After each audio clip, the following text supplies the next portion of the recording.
இப்போ ரமா சப்தத்தினுடைய அர்த்தத்தை சொல்ல போறேன், எல்லாரும் தெரிஞ்சுக்கோங்க.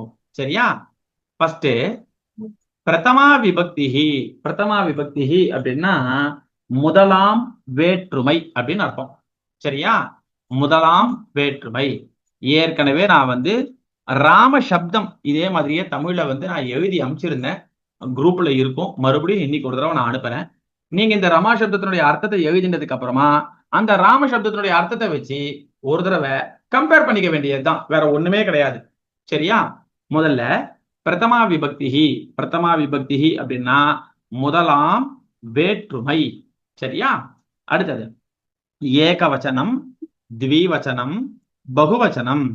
ஏகவச்சனம் அப்படின்னா சிங்குலர், த்விவச்சனம் அப்படின்னா டியூயல், பகுவச்சனம் அப்படின்னா ப்ளூரல். சரி, ஏகவச்சனம்னா என்னது? ஒருமை. த்விவச்சனம்னா என்னது? இருமை. பகுவச்சனம்னா என்னது? பன்மை. சரியா?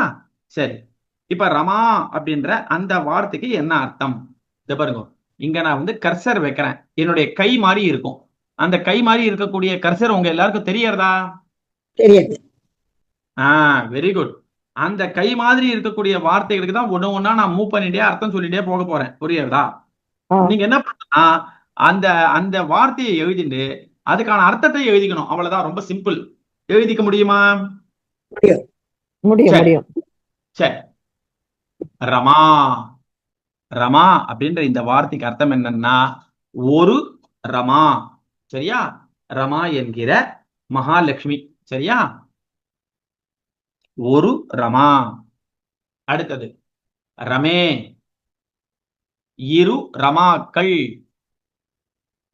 இரு ரமாக்கள். ரமாஹா. பல ரமாக்கள்.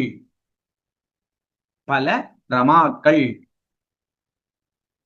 மறுபடியும் சொல்றேன், ரமா அப்படின்னா ரமா ஒரு பெயர், அவ்வளவுதான்.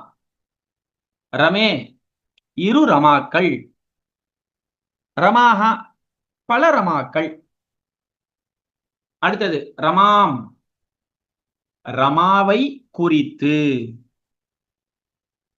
சுவாமி இது ரமாவை இங்கிலீஷ்ல எப்படி சொல்றது? குறித்து. சொல்லுங்கண்ணா. சுவாமி இது இங்கிலீஷ்ல எப்படி சொல்றது? For Rama, by Rama, ah, of Rama. ஆமா, நான் சொல்றேன். முதல்ல நம்ம தமிழ்ல முழுக்க பார்த்துடலாம். சரி, அதை ஓகே. பார்த்து முடிச்ச உடனே இங்கிலீஷ்ல பார்த்துடலாம். சரியா? Okay, okay. Very good. இப்போ ரமாம். ரமாம் அப்படின்னா ரமாவை. சரியா? அதுல எப்படி ராமனை அப்படின்னு வந்ததோ இங்க ரமாவை. அங்க ராமனை குறித்துன்னு எப்படி வந்ததோ இங்க ரமாவை குறித்து. புரியுறதா? சரி, அடுத்தது மறுபடியும் இங்க வருது ரமே. ரமேனா என்ன? இரு ரமாக்களை குறித்து. புரியுறதா? இரு ரமாக்களை குறித்து.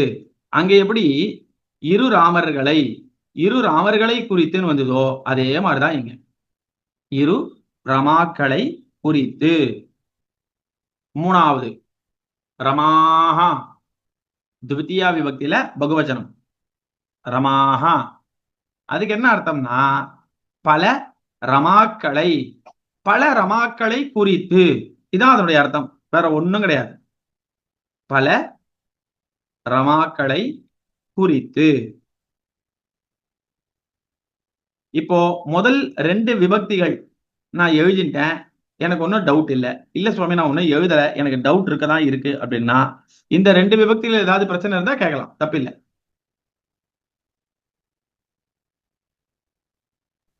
இதுக்கப்புறம் முதல் ஒரு சென்டென்ஸ் கொடுத்து எங்களுக்கு சொல்ல வைப்பேல கொஞ்சம் ட்ரைனிங் போது. ஆமா ஆமா ஆமா ஆமா அப்பதான் முதல்ல. கொஞ்சம் புரியும் எங்களுக்கு. ஆமா ஆமா. இது ம். முதல்ல எப்படின்னா நம்ம இந்த வார்த்தைகளை முதல்ல எழுதின்றோம். இந்த வார்த்தைகளுக்கான அர்த்தங்களை எழுதிக்கிறோம், அவ்வளவுதான், வேற ஒண்ணும் கிடையாது இதுல. சரியா? இதற்கு அப்புறமா என்ன பண்ணுவோம்னா நம்ம சென்டென்சஸ்ல எழுதும் போது இந்த வார்த்தைகள் எல்லாம் அதுல நம்ம போடும்போது தான் தெரியும் இதனுடைய யூசேஜ் என்னன்னு சொல்லிட்டு. சரியா? சரி, இப்ப முதல் ரெண்டு இது எழுதிட்டீங்களா? ரெண்டு விபக்திகளும். இது ரெண்டுலயும் என்ன சுவாமி டிஃப்ரெண்ட்? எழுதிண்டாச்சு. என்ன டிஃபரெண்ட்னா? அதாவது எல்லாமே சேமா தான். அதாவது ரமா ரமாம். ஆமா. ஒருமை இதுவும் ஒருமைதான் இங்க. ஆமா. ஆனா அதுல வந்து நே அதாவது ஒரே ஒரு சொல்ல மட்டும் குறிக்கிறதா இதா? ஒண்ணும் இல்லம்மா, ம். சொல்றேன். அதாவது இப்போ உங்களுடைய பெயர் என்ன? கோதை சுவாமி. கோதை. இப்போ கோதை அப்படின்னு நான் வெறும சொல்றேன்னு வச்சுக்கோங்களேன். அந்த கோதை அப்படின்றது உங்களுடைய பெயரை மட்டும் தான் குறிக்கும். வேற ஏதாவது குறிக்குமா? இல்லை, அதான் கூப்பிடாது, சொல்லாது. சரி, அதே நான் வந்து கோதைன்னு சொல்லல, கோதையை அப்படின்னு நான் சொல்றேன். என்ன சொல்றேன் நானு?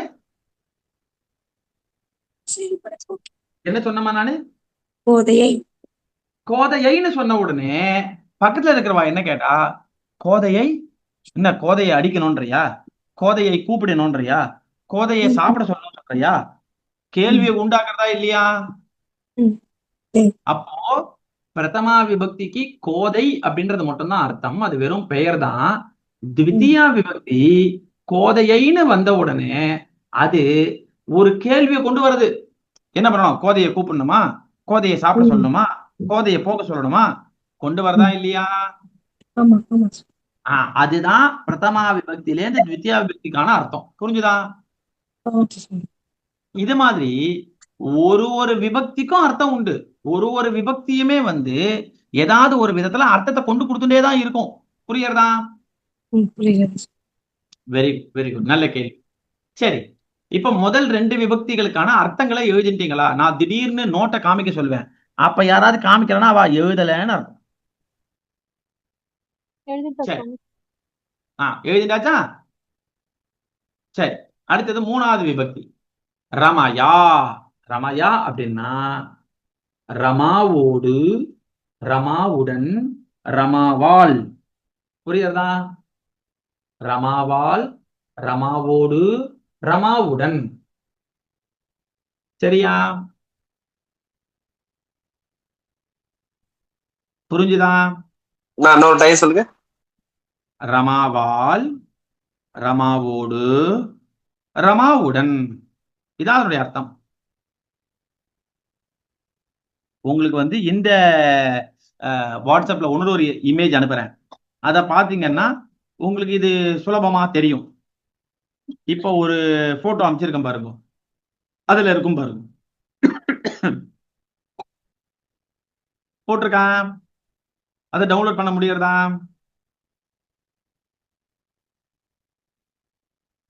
முடியாது சுவாமி.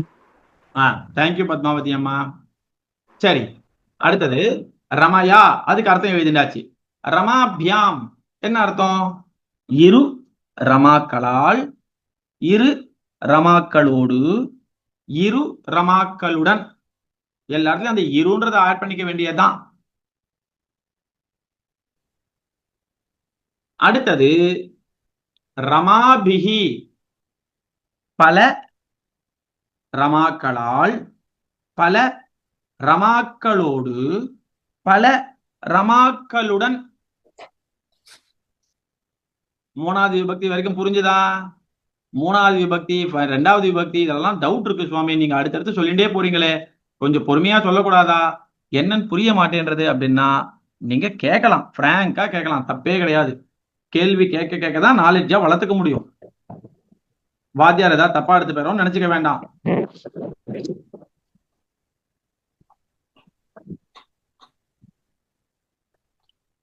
தேர்ட் ஒன் வந்து ரமாவால், ரமாவோடு, ரமாவுடன். ஆமா, கரெக்ட். ஃபோர்த் ஒன் வந்து இரு ரமாக்களால், இரு ரமாக்களோடா? ஆமா இரு ஆமா, ரமாக்களோடு, இரு இரு ரமாக்களா. ரமாக்களுடன். ஆமா, கரெக்ட். ஓகே, இதுவரையும் ஓகே. அடுத்தது ரமாபிகி. இதுக்கு என்ன அர்த்தம்? பல ரமாக்களால், பல ரமாக்களோடு, பல ரமாக்களுடன். அந்த இருன்றது இடத்துல பலன்றத போடுங்க, அவ்வளவுதான், முடிஞ்சு போச்சு. ஓகே ஓகே, புரியுறதா? ஓகே சுவாமிஜி. சரி, அடுத்தது 4வது போலாமா? 4வது போலாமா? போலாம் சார். சரி, 4வது ரமாயை, ரமாபியாம், ரமாபியா. ரமாயை அப்படின்னா ரமாவுக்காக, ரமாவின் பொருட்டு. சரியா? ரமாவிற்காக, ரமாவின் பொருட்டு. இந்த சதுர்த்தி விபக்தி வந்து நீங்க வந்து பழைய ஒரு இது இருக்கு, நன்மொழி ஒண்ணு இருக்கு. அதுல என்னன்னா, நல்லோர் ஒருவர் உளரேல் அவர் பொருட்டு எல்லோருக்கும் பெய்யன்னும் பெய்யும் மழை. கேள்விப்பட்டிருக்கீங்க இல்லையா? ஆமா. இது வந்து ஔவையாருடைய வச்சனம்னு நினைக்கிறேன், எனக்கு சரியா தெரியல. ஔவையாருடைய வச்சனம்னு தோன்றது. ஆமாண்ணா, அவையார் வச்சனம். ஔவையாருடைய வச்சனம். அப்போ நல்லோர் ஒருவர் உளரேல் அவர் பொருட்டு அப்படின்னா என்ன அர்த்தம்? அந்த இடத்துல அவர் பொருட்டுனா என்ன அர்த்தம்? அவருக்காக பெய்யும் மழை. சந்திரசேகரன் நான் புடிச்சிட்டாரு, கரெக்டா சொல்லிட்டாரு. அவருக்காக பெய்யன்னும் பெய்யும் மழை அப்படின்னா, நல்லவா ஒருத்தர் அந்த ஊர்ல இருந்தா கூட அந்த ஒரு நல்லவாளுக்காக மழை பெய்யுமா?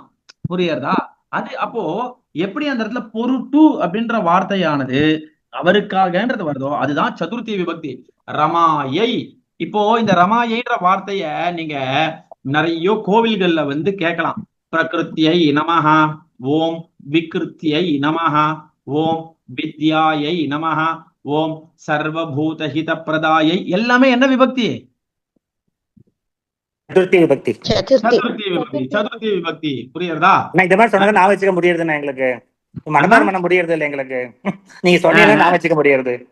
ஆமா, கண்டிப்பா ஞாபகம் வச்சுக்க முடியும். அதாவது நம்ம அதை கஷ்டம்னு நினைச்சுக்காம அதை நம்மளுடைய வாழ்க்கையோட ரிலேட் பண்ணி இத மாதிரி வார்த்தையை எங்கேயும் கேட்டிருக்கோமே அப்படின்னு நம்ம வந்து ஒரு கனெக்ட் பண்ணி பார்த்தோம்னு வச்சுக்கோங்களேன். அப்போ இந்த விபக்திகள் எல்லாம் ரொம்ப சுலபமா புரிஞ்சிரும். புரியுறதா? இது அம்பாள் அர்ச்சனை. அது அம்பாள் அர்ச்சனை. இப்ப இந்த லக்ஷ்மி அஷ்டோத்தர சதநாமாவளியில எல்லாம் இருக்கக்கூடிய வார்த்தைகள் எல்லாம் என்ன விபக்தியில இருக்கு? சதுர்த்தி விபக்தியில தான் இருக்கு. அப்போ யோசிச்சு பாருங்களேன். இப்ப நம்ம சம்ஸ்கிருதம் கத்துக்கிறோம், ஆனா சம்ஸ்கிருதத்துல சதுர்த்தி விபக்தின்னு தெரியாம எவ்வளவு நாள் இந்த வார்த்தைகளை நம்மளே சொல்லி ஆத்துல அர்ச்சனை பண்றோமா இல்லையா? ஆமா. அப்போ அந்த சதுர்த்தி விபக்தியோட அதை கம்பேர் பண்ணி பாருங்க. புரியுறதா? சரி, அடுத்தது ரமாபியாம். ரமாபியாம் அப்படின்னா இரு ரமாக்களுக்காக, இரு ரமாக்களின் பொருட்டு. இதான் இதனுடைய அர்த்தம். சரியா? இரு ரமாக்களுக்காக, இரு ரமாக்களின் பொருட்டு. அடுத்தது பகுவச்சனம் ரொம்ப ஈஸி. பல ரமாக்களுக்காக, பல ரமாக்களின் பொருட்டு. எவ்வளவுதான் பகுவச்சனம்.